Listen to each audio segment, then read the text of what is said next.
दोस्तों, मैं संतोष कुमार पटेल आप सभी का अपने YouTube चैनल संतोष राज क्लासेस में एक बार फिर बहुत बहुत स्वागत करता हूं। दोस्तों, आज हम गणित विषय की पाठ्य योजना के विषय में बात करने जा रहे हैं। दोस्तों, पाठ्य योजना बनाते समय सबसे पहले सबसे ऊपर पाठ्य योजना संख्या लिखते हैं। उसके बाद नेक्स्ट हेडिंग हमारी होती है विद्यालय का नाम। विद्यालय के नाम के आगे हम उस विद्यालय का नाम लिखते हैं जहाँ पर हम टीचिंग करने के लिए गए होते हैं। नेक्स्ट हम लिखते हैं दिनांक। दिनांक में हम उस दिनांक को लिखते हैं जिस दिनांक में हम टीचिंग करने के लिए गए हों। कक्षा में हम जिस भी कक्षा में पढ़ा रहे होते हैं उसको लिखते हैं। वर्ग के अंतर्गत कक्षा के जिस सेक्शन में हम पढ़ाने के लिए गए होते हैं उस सेक्शन को लिखते हैं। विषय में हम अपने उस विषय को लिखते हैं जो विषय हम पढ़ा रहे होते हैं। उप विषय में अपने विषय से संबंधित जिस भी उप विषय को हम पढ़ा रहे होते हैं उसको लिखते हैं। कालांश के अंतर्गत हम उस पीरियड को लिखते हैं जिस पीरियड में पढ़ा रहे होते हैं, पहले दूसरे तीसरे। अवधि में हम सामान्यतः 30 मिनट या 35 मिनट लिखते हैं। नेक्स्ट हेडिंग हमारी होती है प्रकरण। दोस्तों, प्रकरण को हम प्रस्तावना प्रश्न निकालने के बाद लिखते हैं। अगली हेडिंग हमारी होती है शिक्षण विधियाँ। शिक्षण विधियाँ में हम लिखते हैं प्रश्नोत्तर विधि, उदाहरणात्मक विधि, व्याख्या विधि, स्पष्टीकरण विधि।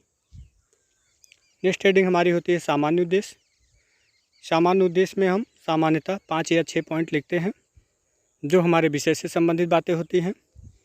जैसे हमने पहला पॉइंट लिखा है बच्चों में गणित विषय के प्रति अभिरुचि जागृत करना। दूसरा पॉइंट बच्चों में तार्किक क्षमता का विकास करना। तीसरा पॉइंट बच्चों में गणितीय तथ्यों का ज्ञान कराना। चौथा पॉइंट बच्चों को गणित के महत्व व उपयोगिता को बताना। पांचवा पॉइंट बच्चों को गणितीय समस्या को हल करने का ज्ञान देना। छठा पॉइंट बच्चों में आत्मविश्वास का विकास कराना। नेक्स्ट हेडिंग हमारी होती है विशिष्ट उद्देश्य। इसके अंतर्गत हम लिखते हैं पहली हेडिंग हमारी होती है ज्ञानात्मक उद्देश्य। इसके अंतर्गत हम लिखते हैं बच्चों को गणित का ज्ञान प्रदान कराना। इसी के अंतर्गत अगली हेडिंग हमारी होती है बोधात्मक उद्देश्य। इसमें हम लिखते हैं बच्चे गणित में वृत्त के विषय में समझ सकेंगे।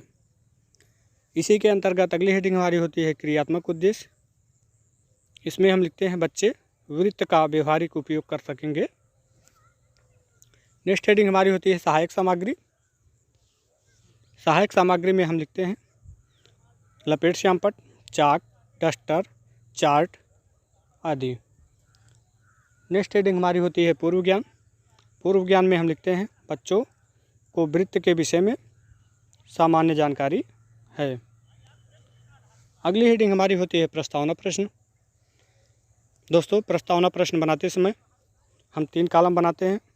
पहला क्रम संख्या, दूसरा छात्राध्यापक अनुक्रिया, तीसरा छात्र अनुक्रिया। क्रम संख्या में पहला पॉइंट छात्राध्यापक अनुक्रिया में पहला प्रश्न, हम लोग कहाँ निवास करते हैं। छात्र अनुक्रिया में हमें छात्रों द्वारा उत्तर मिलता है पृथ्वी पर। क्रम संख्या में दूसरा पॉइंट छात्राध्यापक अनुक्रिया में दूसरा प्रश्न, पृथ्वी पर प्रकाश कहाँ से प्राप्त होता है। छात्र अनुक्रिया में हमें छात्रों द्वारा उत्तर मिलता है सूर्य से। क्रम संख्या में तीसरा पॉइंट छात्राध्यापक अनुक्रिया में तीसरा प्रश्न, पृथ्वी को देखने पर सूर्य हमें कैसा दिखाई देता है। पृथ्वी से देखने पर सूर्य हमें कैसा दिखाई देता है। छात्र अनुक्रिया में हमें उत्तर मिलता है वृत्ताकार। दोस्तों, हमारा प्रकरण निकल कर आता है वृत्त। नेक्स्ट हेडिंग हमारी होती है उद्देश्य कथन। इसमें हम लिखते हैं बच्चों आज हम लोग वृत्त के विषय में अध्ययन करेंगे। नेक्स्ट हेडिंग हमारी होती है प्रस्तुतिकरण। प्रस्तुतिकरण में हम 4 कॉलम बनाते हैं। पहला शिक्षण बिंदु, दूसरा छात्राध्यापक अनुक्रिया, तीसरा छात्र अनुक्रिया, चौथा श्यामपट्ट कार्य। शिक्षण बिंदु में हमारा पहला पॉइंट होता है वृत्त। छात्राध्यापक अनुक्रिया में हम स्पष्टीकरण देते हैं किसी निश्चित बिंदु से समान दूरी पर स्थित बिंदुओं का बिंदुपथ वृत्त कहलाता है। यह निश्चित बिंदु वृत्त का केंद्र कहलाता है। केंद्र और वृत्त की परिधि के किसी भी बिंदु के बीच की दूरी वृत्त की त्रिज्या कहलाती है। वृत्त एक साधारण बंद वक्र होता है जो समतल को दो क्षेत्रों में विभाजित करता है, एक आंतरिक और दूसरा बाहरी। छात्र अनुक्रिया में हम लिखते हैं, छात्र ध्यानपूर्वक सुन रहे हैं। श्यामपट्टकार में हम लिखते हैं, किसी निश्चित बिंदु से समान दूरी पर स्थित बिंदुओं का बिंदुपथ वृत्त कहलाता है। छात्राध्यापक अनुक्रिया में हमारा अगला पॉइंट होता है अवबोधात्मक प्रश्न। इसमें हम प्रश्न लिखते हैं, जैसे हमने पहला प्रश्न लिखा है, वृत्त में केंद्र किसे कहते हैं। छात्र अनुक्रिया में हमें उत्तर मिलता है, वृत्त पर स्थित सभी बिंदुओं से समदूरस्थ बिंदु। इसी के अंतर्गत हमारा दूसरा प्रश्न होता है, वृत्त में चाप किसे कहते हैं। छात्र अनुक्रिया में हमें उत्तर मिलता है, वृत्त की परिधि का कोई भी भाग। शिक्षण बिंदु में अगला पॉइंट हमारा होता है दूसरा पॉइंट, वृत्त की परिधि।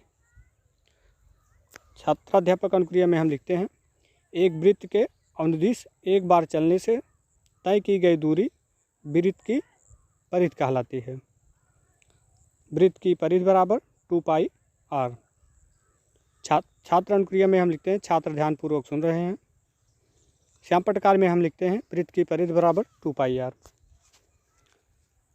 शिक्षण बिंदु में तीसरा पॉइंट लिखते हैं, वृत्त का क्षेत्रफल। छात्राध्यापक अनुक्रिया में हम लिखते हैं, वृत्त का क्षेत्रफल बराबर पाई r स्क्वायर, जहां r बराबर वृत्त की त्रिज्या तथा पाई बराबर 22/7 या 3.14। श्यामपट्टकार में हम लिखते हैं, वृत्त का क्षेत्रफल बराबर पाई r स्क्वायर। शिक्षण बिंदु में चौथा पॉइंट, इसमें हम एग्जाम्पल लेते हैं एक, यदि किसी वृत्त का व्यास 4 cm है तो उसका क्षेत्रफल बताइए। छात्राध्यापक अनुक्रिया में हम सॉल्यूशन लिखते हैं, r बराबर 4/2 बराबर 2 cm। वृत्त का क्षेत्रफल बराबर पाई r स्क्वायर, इसलिए 4 पाई cm। छात्र अनुक्रिया में हम लिखते हैं, छात्र ध्यानपूर्वक देख रहे हैं। श्यामपट्टकार में यही क्रिया हम श्यामपट्टकार द्वारा दर्शाते हैं दोबारा। शिक्षण विधिया में हमारा अगला पॉइंट होता है दूसरा एग्जाम्पल, यदि वृत्त की त्रिज्या 5 cm है तो वृत्त की परिधि क्या होगी। छात्राध्यापक अनुक्रिया में हम सॉल्यूशन देते हैं, r बराबर 5 cm, वृत्त की परिधि बराबर 2 पाई r। आगे हम लिखते हैं 2 पाई × 5 बराबर 10 पाई। श्यामपट्टकार में यही क्रिया हम दर्शाते हैं। नेक्स्ट हमारी हेडिंग होती है निरीक्षण कार्य। इसके अंतर्गत हम लिखते हैं, बच्चों श्यामपट्ट पर लिखे गए शब्दों को अपनी कॉपी पर लिखो तथा छात्राध्यापक घूम घूम कर निरीक्षण करेंगे। नेक्स्ट हेडिंग हमारी होती है पुनरावृत्त प्रश्न। इसमें हम लिखते हैं, पहला प्रश्न, वृत्त की परिधि का सूत्र बताइए। दूसरा प्रश्न, वृत्त के क्षेत्रफल का सूत्र बताइए। इसके अंतर्गत हम तीसरा प्रश्न लिखते हैं, यदि वृत्त की त्रिज्या 5 cm है तो वृत्त का क्षेत्रफल कितना होगा। चौथा प्रश्न इसके अंतर्गत हम लिखते हैं, यदि किसी वृत्त का व्यास 4 cm है तो उसका क्षेत्रफल बताइए। पांचवा प्रश्न इसके अंतर्गत हम लिखते हैं, व्यास तथा त्रिज्या में संबंध बताइए। अगली हेडिंग हमारी होती है गृह कार्य।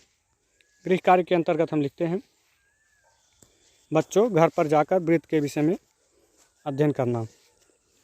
दोस्तों इस प्रकार हमारी पाठ्य योजना समाप्त हुई।